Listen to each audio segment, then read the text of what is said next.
আমার নাম সাথী। সাথী আক্তার। আপু আপনার বয়স কত? আমার বয়স 20+। 20+। ফ্যামিলিতে কে কে আছে? আমার ফ্যামিলিতে বাবা নেই, মা আছে। মা মানুষের বাসায় কাজ করে।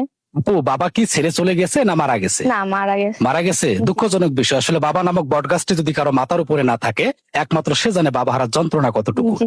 তো আপু আমাদের প্রতিবেদনে আসার কারণ কি? বিয়ের বিয়ের জন্য আসছে। তো আপু আপনি যেখানে বসবাস করতেছেন সেখানে কি আপনার বিয়ে শাদী হচ্ছে না? হচ্ছে, কিন্তু যৌতুক ছাড়া হচ্ছে না। যৌতুক ছাড়া বিয়ে হচ্ছে না, তাই তো? জি। সব জায়গাতে একই প্রবলেম, যৌতুকের কারণে বিয়ে শাদী হয় না। জি। তো আপু আপনার যে দায়িত্ব নিবে, হ্যাঁ, তার বয়স কিরকম হতে হবে? সে দেখতে কেমন হতে হবে? যেমনই হোক না কেন সমস্যা নেই। সে দেখতে কালো বা কুৎসিত হলে সমস্যা নাই। না। আপু তার বয়স যদি 40 বা 45 বা 65 হয়, আপনার কোনো সমস্যা আছে? না। তো আপু আপনার এই প্রতিবেদন ভিডিও দেশ এবং দেশের বাইরে থেকে অনেক লোকজন দেখবে কিন্তু, কিংবা অনেকেই কিন্তু কল করবে। জি। তো আপু আপনি কি নামাজ কালাম পড়েন? জি না। আপু শিক্ষাগত যোগ্যতা কতটুকু? আমার শিক্ষাগত যোগ্যতা এসএসসি পরীক্ষা। এসএসসি পর্যন্ত পড়াশোনা করছেন, তাই তো? তো আপু আপনার সাথে যোগাযোগ করার মতো কোনো নাম্বার আছে?